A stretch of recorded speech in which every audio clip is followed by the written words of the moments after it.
Well, hello, ladies and gents. We are back. We are back with a Hangout Video show. So here we are, folks. It We feels haven't good. done this in a long time. Day Peace is here with me. How you doing, Day? I'm exceptional, sir. You look beautiful as always. Oh, thank you. I missed you, man. I really did. Man. Yeah, I guess it was a long summer. I didn't realize it, but it was a long summer, long ass summer. I'm glad to be seeing you and talking to you again. I don't even know when the last time we had your team together. I want to say it was probably June. Things got crazy busy, Yeah, apparently I had longer hair. I think the last time you saw me. First time, first thing I saw him before we went on the air here was going, "Oh my god, he got a haircut again." Yeah, that's right. It would mess you all up. What if it was a wig the entire time? Like you would be effed up. I know it. Get us up to date on you, man. Day Peace, of course. If you don't know him, he's one of the great comedians here in our area here, but he's been traveling all over the place. Hopefully, this summer. I mean, I don't know, with COVID here and everything else, are you still booking shows yet? Are you still getting out and about? Absolutely. It was slow at first, but July was my best year since COVID. And things have just been steady. It's been great. Part of my summer was doing family shit, which is sometimes boring, but also because like my wife, like when COVID hit, we stayed at home. We locked ourselves in closets. Like we did not go outside. And so this summer we wanted to make up a little bit for that. So we did. And I was able to, hit the road. And, I was just in Michigan doing shows. Omaha. I traveled to Omaha to do shows. And I've been able to do some things that's been great. So things are opening up for me. So did you go to the zoo? Did you go to the zoo when you were out there? So the funny thing is, I went to the zoo with the family, and then the next week I had a show. And I love the zoo. The zoo was great. I have nothing bad to say about the zoo. The white people in Omaha are the friendliest. Like they will hold the door open for you for an hour. Like it was a fun experience. So I thought you were going to tell us you did a comedy show for the animals. Why not? Oh, no. I need reactions. Like I don't want nobody to throw poop at me. You know what I'm saying? I need like some gut busting laughter. Would that be a captive audience? Yeah, performing for penguins and shit. I know it exactly. They get mad. They just dive in the water. Like, I don't need that. So was that your highlight heading out to Omaha, or what was the highlight of the summer for you, man? You know what? So I guess one of the highlights would be Black community. We got together and we formed a nonprofit organization called Black Iowa Streams. When I started doing comedy out here in Iowa, it was usually or typically I was like the one Black guy on a bunch of shows. And for years, I didn't know there were other Black comedians out here. So we started meeting each other and networking, and we were able to form a company, which is beautiful. And I think the highlight of the summer was we put together a Juneteenth comedy jam, which was 3 shows in 2 nights. They all sold out, and it was just beautiful to work and have us just it's like it was that was the highlight. Right. Well, you were getting a hold of me on something here. We had was it just a basic interview, or did you have another album coming out? Or well, so here's where I'm at in life. Okay. All right. I put out an album last year, and it was a weird process because I didn't know what the fuck I was doing. Like it was so crazy. I don't know if I told you this. I was putting out comedy singles. Like when an artist have an album, they put out like their hit songs. I was doing that with my jokes, thinking like people would be like, "Oh, sure, loving that." So, yeah. But people don't listen to comedy albums like they listen to records. So I put out 6 singles. Then I put the full album out, but I never put it on iTunes or Apple until this year. And I basically just wanted to get together with you and say, hey, everybody, I have an album and it's out. So that was pretty much all that was. And now I am gearing up for the next album that I think will come out either late next year or the following 2023. Okay. Awesome. Yeah. Wow. Yeah. So big things for you coming up here. I mean, Yeah. think about it when you started. What was the year you started? 2011. So 10 years ago. You've been doing this for 10 years now. Yes. And Yes. And well, I mean, let's not bring up the pandemic, but are you where you want to be? I mean, for now. uh I mean, it's got to be a steady yes and state of no. yeah. Yes and no. 2020, right up until then, was going very well for me. And Mhm. this year has been very much like a bounce back year, which it happens. Okay. It's just like being in a relationship and, they break your heart. You're like, it's okay. I'll find somebody better. That's where I'm at. I'm looking for I'm trying to find someone better. And as far as where I am as a comedian, Mm. absolutely. This is exactly where I want to be. I feel like I know myself a lot better. I love what I'm talking about on stage. I'm making people laugh. I just need more of it. Mhm. That's it. I think that you just got to keep going at it and just you'll get there, you'll get there, you'll get there. And obviously I think the next goal for you is you got to be going to metro areas and getting to be that I don't know, the opening act of a $5,000 a night comedian Yes, I love that. and I then become absolutely that love it. $5,000 a night comedian. I I'm just absolutely throwing love a that. number out there. I don't know what these comedians, but I do know behind the scenes when we had to get like Bob Zaney, and Kostaki, Kostaki. Economopoulos, you know, Yeah. I mean, those guys, they cost four figures, Hmm. plus travel and all that kind of stuff. Right. Right. That's where you got to get there, my man. Yeah. Yeah. Like But I also know exactly. you're a father and Yeah. you're a husband and you got three kids.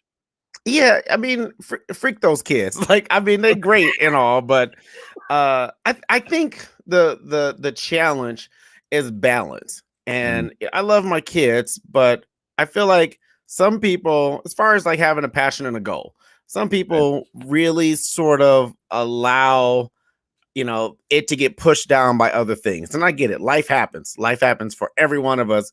But where I'm at is I'm trying to just balance the kids, balance the wife, and balance comedy. Those are my three most important things. And if I can go at all three of them as hard as I possibly can, I'm Mm, happy. So that's awesome. Anything coming up in the near future that you're getting pretty excited about? I don't care uh, when it is. I mean, that you got booked and it's like, can't wait. well, the Black Irish Streams do a residency at a comedy club in Des Moines. So that's Okay. the third Saturday of every month. That's always just something that I look forward to. But this month specifically, because we're in September now, like Right. we're here. Right. Most of my shows are in Iowa, which is pretty Okay. fantastic. I'm in Waterloo. I used to hate Waterloo. Like it was always I don't know if you have this like Performing, you when mean, you or what? get booked for huh? You mean to perform in? Yeah, Or oh, just these are all you just didn't performance. like Yeah. Waterloo? Okay. No, I would never have gone to these places without performing. So Right, no yeah. water. I don't know if you ever get booked for a place and you are just like, oh, this small town or this like that's how I used to feel about Waterloo. I did a show in Garner this summer, and that was one of my solo individual highlights. Like it was Right. fantastic in the backyard, no less. And that was just amazing. So I'll be back in Waterloo this Friday. Mason City, the Iowa Independent Film Festival. They're having Mm, their annual festival again, and they have me hosting their ceremony at the end of these like a 3-day thing. They have like okay. awards, which is Yep. amazing. I get to host the award show. So I've been doing that for 3 years, and this will be the fourth year. So I'm looking forward to that. And I'm that's looking forward to when? a lot of Iowa stuff. When did you say that was? That is 9/11, September 11th. Oh, I wow, think that's the just around the corner. festival starts Okay. on that Thursday. So I think it starts 9 Night. Yeah. 9, I believe. Okay, great. Well, wow.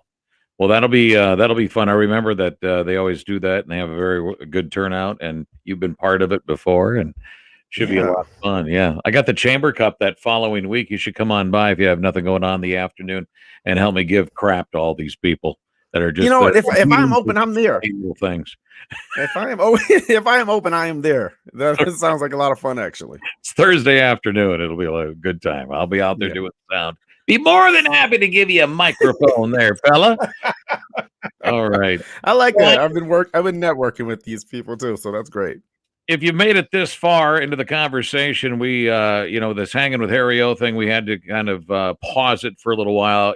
Summer was just getting too crazy, for me and all the team members and stuff. But I thought to kind of get us going again, because we're going to officially start this up here next week, next Wednesday. We'll have our panel, and it's like I've always said, it's kind of the Real World off of MTV that meets Family Feud.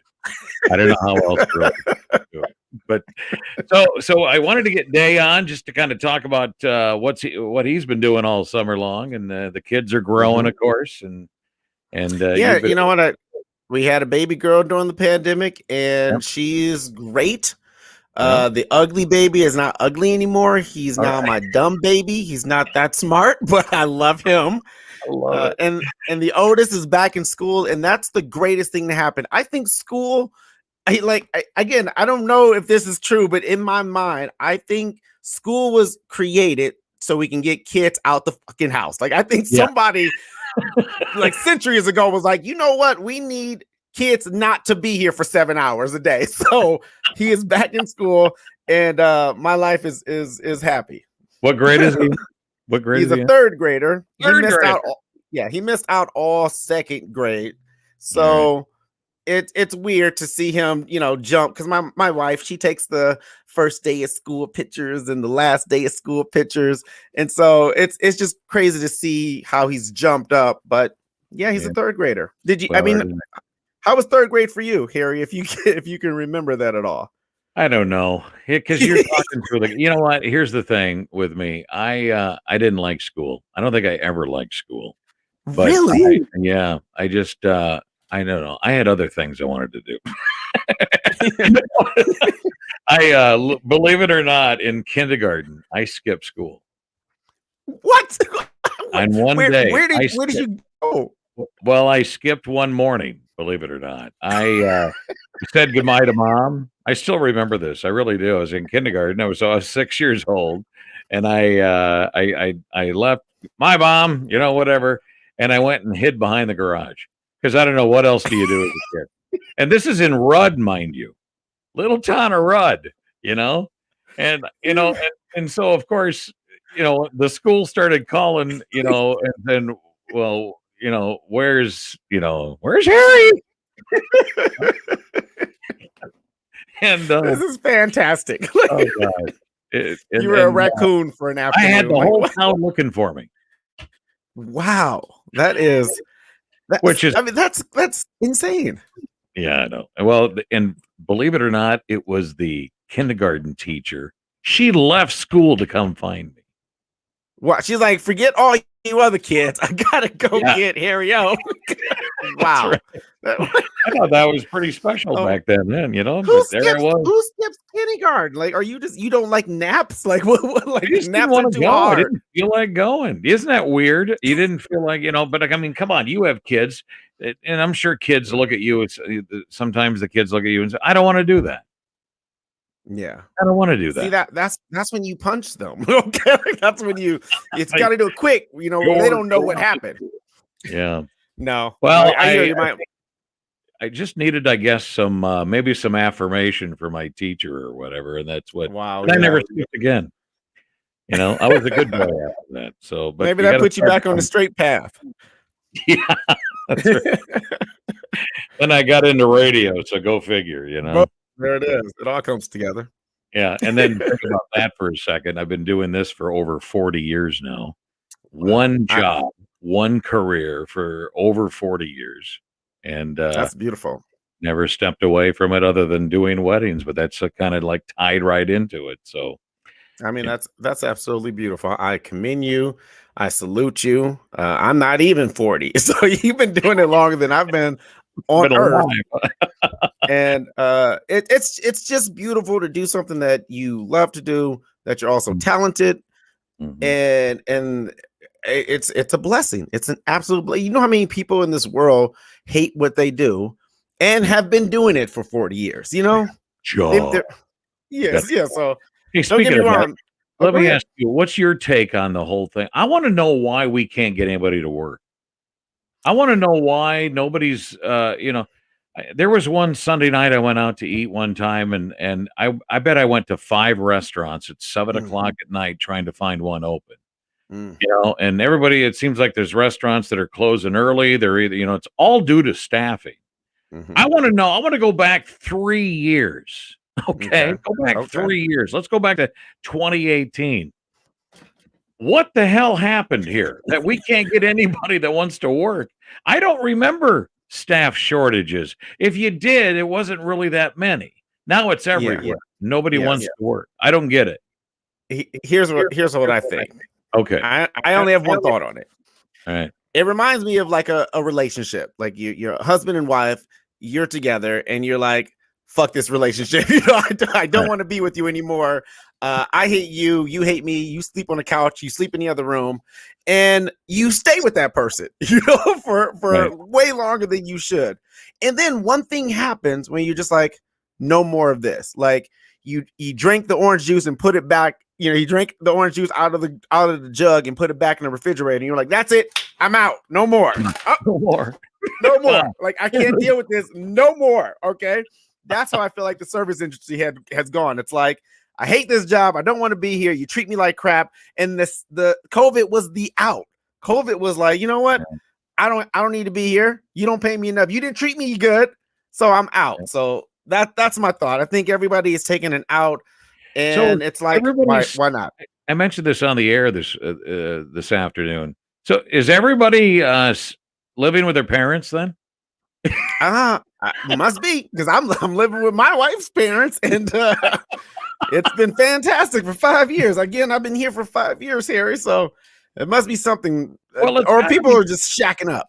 Yeah, it's just got to be more than just the fact that no, I don't want to work for $20 an hour. I don't want to Mhm. work for that. I don't want to work for $30 an hour.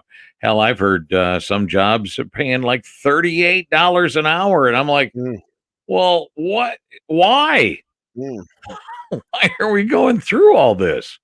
I don't know. I It's mean, don't get me wrong. I do think there is a great percentage of people that's like, I don't want to work. I'm not. I'm good. But I also feel it's just something bigger than that. It's I feel like just the way the some, world is and the some, market and economy, it's like, I just you hate to know, label COVID for everything. You know what I mean? I mean, I mhm, know it's like the back thing. Here's my little thing. I think it's a lot of apathy. I don't want to. mm, I want to do it. I think we were so.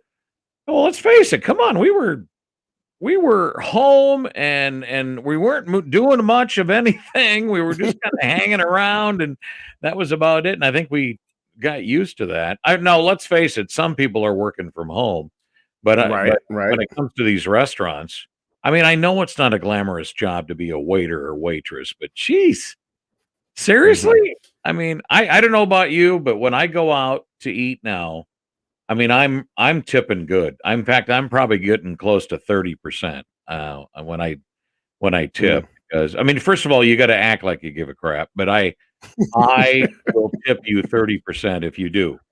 right. If you're on it, you're doing your job. I know I've been in some restaurants that are pretty busy, and they look a little frantic at times. Some of the Mhm. waitresses or waiters, but man, do you hear that, waiters or waitresses? I tip 30%. Yeah. My food I now. I worked in the food industry for a little bit. I was a server at Applebee's for 3 years, and I think that always lead. I wish everybody could work in the food industry just one time in their life so they can understand how shitty it is sometimes, Yeah. and how tipping and courtesy and being polite, all that stuff goes a long way. But I would say, just as a alternative, perspective, I remember I was working at a retail job for over, 10 years, and I was just giving it my all, just like employee of the month kind of thing. And when I had my first son, something changed in my brain where I reshifted my priorities. And all of a sudden, this job wasn't the most important thing in my life. And that mentality, shifted to family and my child and things like that. And I see that in a lot of people. Mm, Sometimes, you realize how short life is with, an alarming number of deaths and people yeah. passing away. And it's like, hey, do I want to waste my life, at McDonald's, or do I want to go do something else that is more meaningful? So again, I'm kind of playing toward the, that side of it, but Well, just you're another right. I think alternative. it's true. Everybody got reconnected again. It's like, oh, they got reintroduced that, oh, here's your wife, or oh, here's your kids. It's like, yeah, that's right. Life isn't I hectic. forgot You what got to you look slow like. down. That's right. Hey, before we get into a little bit of entertainment here in a little bit, I have some crazy stories I want to share with you here. Yes. But do you have plans for Labor Day weekend this weekend? No, not at all. I did not know people did things for Labor Day. Take it easy. Yeah, I you're know, I supposed know, I know. Monday is the kids don't go to school on Monday, so I got to deal with them for another day. But that's all yeah. I knew. I thought maybe so no shows then this weekend. No, just this Friday. Nothing. Saturday and Sunday. I got a wedding on Sunday night. Oh, that's different. Yeah. They Yeah. go. We got the next day off. It's great. Yeah. So can I ask you real quick? So when Yeah. you're doing a wedding, what's typically the latest you wrap up? Okay. I'm glad you asked that because here I'm going to just go off on a tangent here. Yes. Okay. Because here's the thing. If you are out there planning a wedding, okay, and you want to figure out, what time the ceremony is going to be versus when you should be done or whatever, I'm just telling you right now, remember, 11 o'clock is the new midnight, okay? And when I started doing weddings way back, in the 80s and stuff, I mean, it was nothing to go till 2 a.m. I mean, Mm, people are way different now. I tell there's two major points I'd like to get across. Number one, it's better to end the show on a high note. Okay. So everybody leaves. Oh my God. The more they say, oh no, we can't end yet. That's the time to end. That's the perfect time to I end. love it. I love it. And wouldn't you rather have 100 people yelling and screaming and just having a good time? And, it's like, all right, thank you, ladies and gentlemen. That's it. Let's give it up for Mr. and Mrs. Smith and boom, and we're done. And then they can Mhm. go off and do their little late night, hurrahs in whatever bars they want to go to and all that kind of stuff. I But could not. it, yeah, Yes, I could not agree with you more. We ended at 11, and what? No, actually, I think we ended at like 10:30, and see, everybody's kind even of better. wrapped up at 11. I mean, that other people went off and they did their thing. Me and the wife, we had stuff to do. Right, So, but right. and then we were all asleep by midnight. So I was very happy with that timetable. Thank you, Harry. I think a lot of people need to understand, time management. Yeah, yeah, because I'm telling you, I'm going to work you. If I'm doing your wedding, I am going to work that crowd with lots of energy and everything flows one thing to the next to the next to the next, and bam, it's time to, like, I had a couple that were pretty tired by 10:30. We were supposed to go to midnight, and but they didn't want to quit, and I get that. I mean, we're contracted until midnight and stuff, but I said, you're not going to make it till midnight, are you? And they go, and I get that, but see, everybody gets excited, and I know, and I understand. This is your big thing. This is your big day, man, and you wanted to make it last. I get that, but you also, have to remember you're getting up at probably 5 or 6 that morning. Hmm. These brides are getting a lot of stuff done, Yeah. and all of a sudden they're on their 18th hour by the time it's supposed to go, and they're just not. Yeah. So the other thing I wanted to bring up and stuff, and this might surprise you a little bit, but I've Oh, done so many shows that I wish people would just think about something. I've actually done in all my years. I hit 2,000 weddings in 2018. wow. Okay, and I only had 3 people do what I think is the way to do a wedding. Okay. Let's hear it, Harry. I am Well, so, let's hear it. I know that you got to feed people. I get it. But Yes. people put too much emphasis on dinner, you Okay. know, and especially guys. You get these men especially Man, if guys. they're in their if they're in their 50s on up, okay, you're gonna give them mashed taters and gravy, and then you're gonna give them some other, these cupcakes and stuff, and then you throw a beer on top of it. It's carb hell. It's carb hell. So here's my fix to all that. Let's And hear you it. think about it, it makes a whole lot of sense. Why don't we should be having that grand march and then go right into the party and have food out all night long. Have these different Mhm. stations doing different things. If you want to have like a taco bar going on, or maybe you want to have just a meatball bar going on, maybe a chicken wing thing going on, anything like that, any different, come up, I mean, the sky's the limit on creativity on this stuff. Mm. I mean, What do you you're think the of that wedding idea? guru. You're the wedding guru, and I feel like you would have way better insight than I. However, I gotta rest my balls. So I like for me, I love the ceremony break, reception. So for me, I like sitting down and eating, even if it was for a second, because to me that led into like our speeches, and I thought that was the breaking bread moment of the night of the party. So I hear you. You're like, let's just keep this train rolling. But Yeah. for me, I liked I do's, a little bit of a break, and then a party. All right, small break then. We'll do Okay, some yeah, stuff. fair You enough. know, I like that.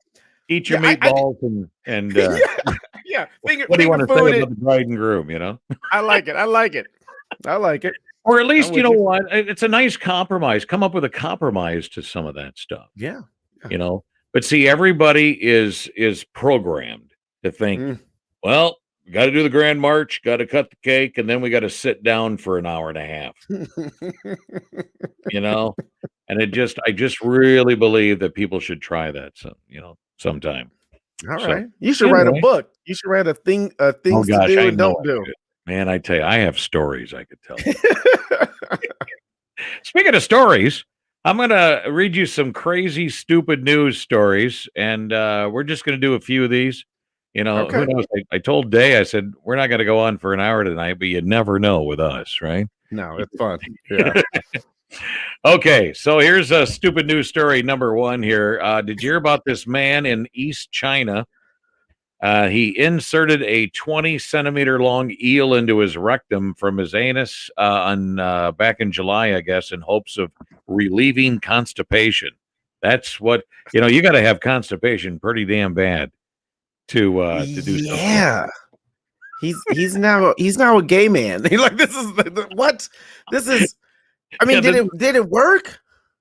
well, what motivated the guy to do so? It's a folk remedy that says an eel can actually help with the whole, movement stuff. So, but instead of curing the constipation, the eel went from the man's rectum into the colon, and he bit through it, and that was the problem right there. The eel, Okay. believe it or not, he was obviously sent to the hospital, Oh, I and think you said I the mean, he eel was was sent to the obviously hospital. he was enduring a lot of pain, and of course, he was, I guess, too shy to see the doctor.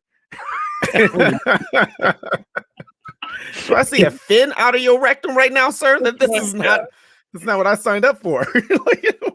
Well, the doctor Um, who gave him the operation said he could have lost his life as the bacteria that's in the large intestine may oh, cause hematosis or hemolysis or something like that when it reaches his abdomen. And I guess the eel was still alive, Day, by the time it was removed. Yeah. So I that's a mean, crazy story he's gonna tell his grandchildren. Like, the one summer I was in a man's rectum for 13 hours. What is happening? oh Oh my god. man, Yeah, you're absolutely right. That's got to be the worst constipation ever for you to be like, I'm gonna stick I'm gonna stick an eel up my butt. Now my thinking is, what if he's into this stuff? Like, he can't have a normal sex life now. Like, yeah, when he's with a woman, he's got to be who would like, want to be with this him? ain't this ain't doing it for me. Go get the pickle jar, baby. Like, this is like, I don't know. This man's life has changed ever. So And like, well, who was that famous movie star that had the old guinea pig or whatever it was, or hamster up his butt, or what? Who was that? I can't remember. Was that? I can't. It was some I don't movie know. star, but that was. I think that was a joke or whatever. I don't Wow. know, but it's always been the butt Sounds, of a lot of jokes. sounds like Whole yeah, sounds like a Jackass hamster. movie. It's Oh my god. Yeah. all right. Here's another one here. This is a woman has described her total shock after she spotted a cow casually riding in a car on a McDonald's drive-through run. This happened up in Okay. Wisconsin. Of course. Of course. There's only like only 3 states this would happen. It's Wisconsin, Minnesota, or Iowa. Like that's it. Like if you said Texas or California, I'd be like, what? Right. Where? Okay. Come on, cheeseheads. We know you love the cheese. Gee, let's take the cow. Let's take the cow. I got your pet cow here. You got a pet 1,400-pound beast with you in the car. Evidently, she filmed the scene. She put it on Facebook where it went viral. I mean, obviously, everybody's checking it out. It says, "Tell me you live in Wisconsin without telling me you live in Wisconsin." That's And beautiful. yeah. So anyway, she told the local news station, TV News, that she spotted the cow while drive-through lines were long during the lunchtime rush. I seem to have been the only freaking out about a cow being in a Buick. She said, Mind your business, lady. First of all, like, I mean, that's crazy, but I mean, I don't know. You know what? I don't live in Wisconsin, so maybe that was like that made her weak. You know, between them trying to get Brett Favre and I mean not Brett Favre, with them Aaron Rodgers, I'm pretty sure she needed this. So that's well, crazy. believe it or not, she got contacted by the calf's owner and was told that there were, in fact, 3 calves in the car. 2 were laying down out of view, and they had recently been bought at an auction, which was at the my god! Wisconsin State Fair. Oh my god! Kidding me? Oh, I love that he felt the need to be like, oh, and by the way, there was 2 other cats. Like, wow. Oh, all right. On to the next Fun. one here. Yeah, there's, like I said, Wisconsin. The dairy state up there. It's like, hey, I just bought these things at at auction, and now I'm hungry. I want to go to McDonald's. Yeah, like So let's go. you can't. You know how much gas prices is high. You can't take the calves home and then go to McDonald's. Like, what if they want something? So like, it'd be weird if he's like, hey, you guys got a milkshake for my cow? Like, I mean, that'd be something else. So I ain't mad at him. All right. Well, there you go. I just, I don't know. It's just people will do anything today, man. And I don't know. You watch social media quite a bit. Did you happen to see that? No, Okay. I don't see a lot of that stuff. Right. I'm glad I don't. I don't know if I would respond normally. See, that's my problem. Right. I want to say things and it may not be politically correct or nice. So, well, now you could use that one in your lineup, And oh yeah. Like, you guys hear about this in Wisconsin? All right. All right. U.S. District Judge Paul Mahoney's, I guess, has ordered a Western Michigan couple to pay $30,000 to their son for getting rid of his porn collection. Okay. Nope. Don't like this one. Yep. What? The judge's decision this week came, earlier this week, I guess, came 8 months after, I guess, a 43-year-old won a lawsuit against his parents. 43. He said they had no right to throw out his collection of film. Another item. He lived, I guess, at their Grand Haven home for 10 months after a divorce before moving to Muncie, Indiana. And I guess the judge followed the value set by an expert. MLive.com reported that the parents also must pay $14,000 to their son's attorney. Holy cow! Get the shit out of here. $54,000. Get the shit. That is crazy.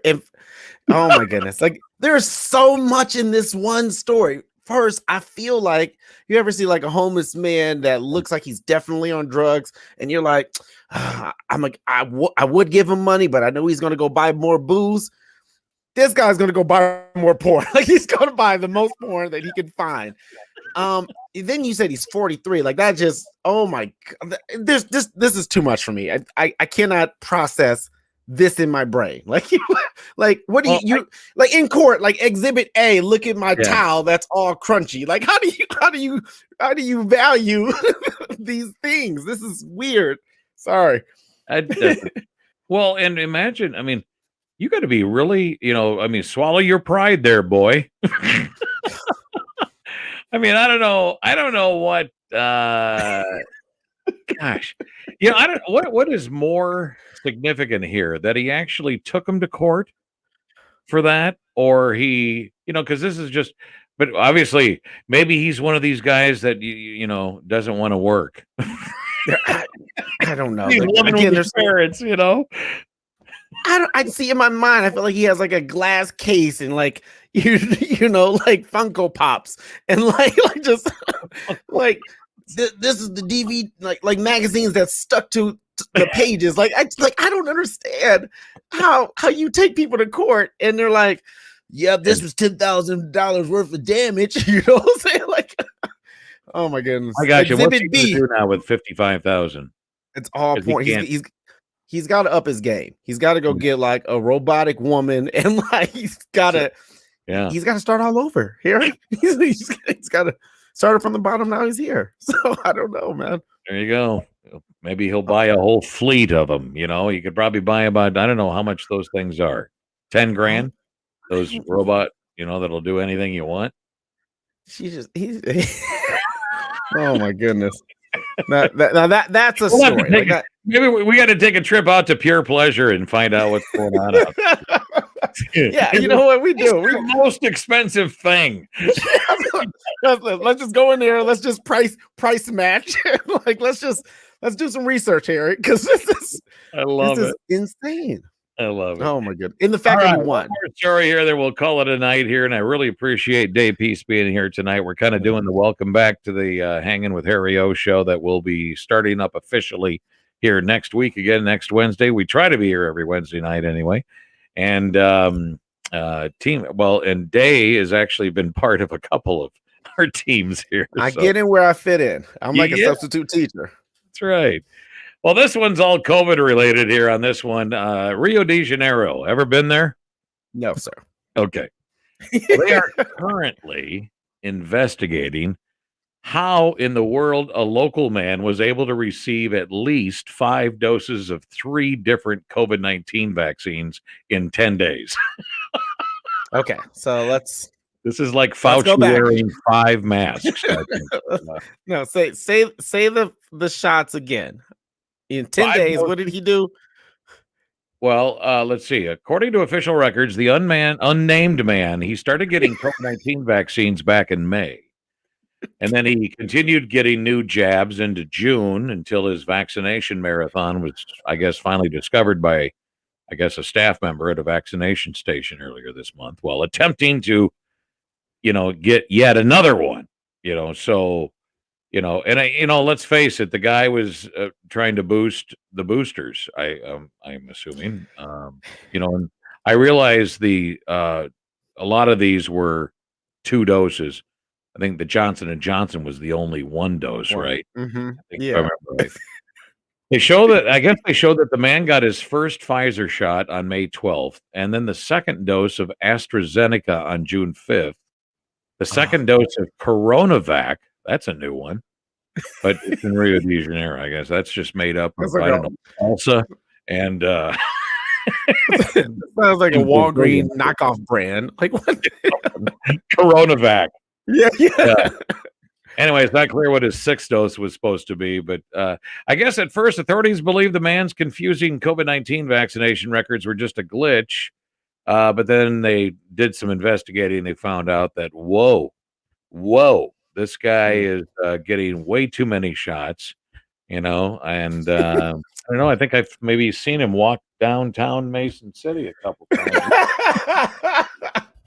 Oh my goodness. This is just like this. First of all, this is why we cannot have nice things. Okay. Like, yeah. Yeah, no kidding. Well, to make matters worse, the records of the first or second dose only indicate the information the man provided to the attendant when he arrived at the station. So there is really no way to know if he had indeed gotten that first jab before getting the second one. But hey, what a mess here. And I think, maybe you know what? Maybe they were doing in Rio de Janeiro like they were doing all over the country here. Give you $1,000, give you $1,000,000, giving you all Just the take money. it, please do something. I have never seen so many places so anxious to hand out prizes and money. Yeah, I'll give you a free baby. You want some weed? Like I just like, what you need? What you like? What you like? It's just like a carny. Like what prize do you want? I can make it happen. Like, yeah, that's just in. I feel like what is he trying to do? Like, I feel like in my mind he thinks Maybe he's just got fear. Maybe, and you're probably right, because I understand fear has really taken over these last few years, especially. But I feel like he's seen one too many Marvel movies, and he's like, "This is how I become Spider-Man." Okay, I'm gonna be Corona vaccine man, where nothing can stop me now. I'm gonna kiss prostitutes in the mouth. Like I feel like he's trying to make himself invincible. This is how you become invincible. Right. Invincibility. I don't know about you, but I guess kind of on a serious note, I think my list is up to 12 now that got vaccinated. People that I know, not necessarily friends. These are people I don't see, but I know that through friends, I've heard that I counted 12. I'm making carrot marks. They all tested positive for COVID after they've been vaccinated. So. Gotcha. Well, I mean, everybody do realize and understand that the vaccine doesn't prevent you from getting COVID. No. But because I feel like that's been some leading story where it's like, again, now I'll never get COVID. Like, no, that's not how it works. It just lessens the symptoms. And again, back then you can die from like chicken pox and stuff. So like all this is just like this is the best way to try and fight it. So I hear you, but I still believe it's the best available option. Yeah.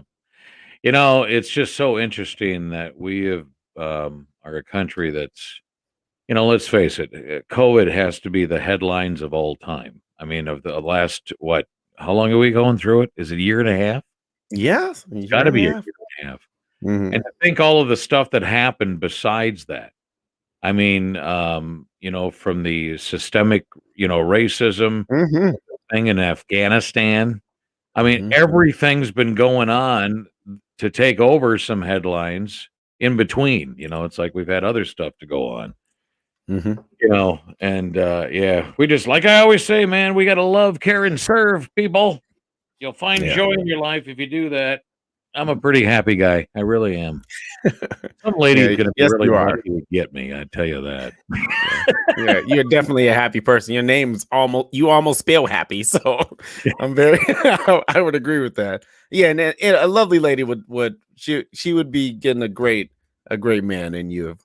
If you can lock it down and make it happen. So I don't know. Well, that's enough to me. And I'm never worried about it. It just, no. Good. So, good. Hey, real quick, tell everybody how they find you and where you're going to be. What we can buy tickets for something to see you live. I love that.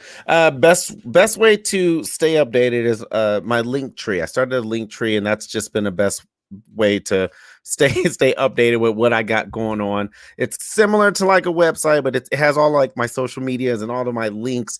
Instead of just posting them constantly, I can just post one thing, Linktree, Daypiece Comedy, and you can just get connected to my YouTube, my comedy album. I started an Instagram page for my nipple because that's a thing. So right.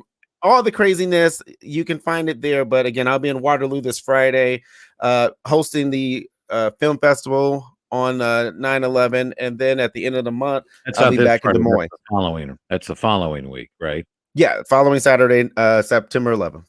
Okay, right. But that Thursday is the 9th. You said this Friday. I'm sorry. Yeah, this Friday I'll be in Waterloo, and then next week. Okay.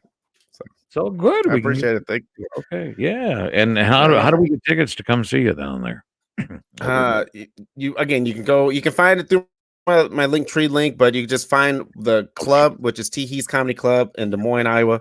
Buy a ticket, come out, support. And I mean, there's so many. I got new t-shirts. My new t-shirt that I'm selling now is I Heart DP. It's like the New York. It's like the New York. It's like the New York shirt. I Heart NY, but it's I Heart DP, and it can be for whatever you want it to be. It could be Dr. Pepper. I'm sure the people's minds go crazy on that one. Yeah. Dr. Pepper, Gay Peace. I mean, whatever you want it to be. It's a dealer's choice. Speaking of, by the way, how do you spell Teehee? Like T is T. Yeah, yes. TEEHEE. Apostrophe S Comedy Club. Wow, very good. Teehee Club. Yeah. Not Tiki. I know. Not the Tiki Club, it's the Teehee Club. Not Tiki, not Titty, it's Teehees. Make sure you get it right. 4 E's. Make sure you go and you wrap up those shows by 11 o'clock. Okay. Get some food in there around so people can kind of munch while you're telling jokes up there, man. Come on. I love it. That's what we need to do. So I think weddings, I mean, first of all, you got the Z generation. I've had a lot of these 21 to 23-year-olds getting married this year. If you want to do something different, and they always do, get yourself a comedian like Dave Peace to open up for, you know what? This is way better than those toasts they give. I would actually really agree with you. I've been doing some very different gigs that have been a lot of fun, and it comes from trying something different. So I'm 100% there with you. And I'll break this. I haven't shared this on social media yet, but the brewery show that I was doing for almost 4 years before everything shut down at Mason City Brewing is coming back. The brewery is now back and open, and I will resume comedy there next month, which is the second Friday of every month, October 8th. So just throwing it out there because that's going to be a really fun show to get back to. So. Love it. Dave Peace, love you. Thanks for being here. You're always willing. I love hanging with Harry. You're hanging with Harry. That's right. We'll be back here next week. I think we're going to kick it off with the ladies' room next week. So we got 3 ladies. And do me a favor, when you launch these, tag me. That way I can share it because I want more people to see it. I want more people to support this. And I feel like I've missed a bunch of them. So tag me. That way I can just make sure more people are watching and tuning in. Well, and you know what? I really want to be different in the fact that nobody does what we do here. I mean, on a normal week, we would be, and I mean it. You remember The Real World from MTV? Do they still have that show? Is that still? Yes, it's a new thing, but yes. Oh my God, yeah. So, and see, because I tease MTV because when MTV came out, they were playing music, for 15 years. The other 35. Then they went to the Jersey Shore, and it went in a different babies at 16. Yeah, Beavis and Butthead. Yeah, The Real World meets Family Feud. That's what it's all about. There is no script for this show. We just kind of go for it. Yeah. So whether we bore you or make you laugh, and giggle, that's the whole point. So, all right, Day. Have a good night, man. Appreciate it. You be safe. Talk to you soon, okay? Always a pleasure, bro. I'll talk to you when I talk to you.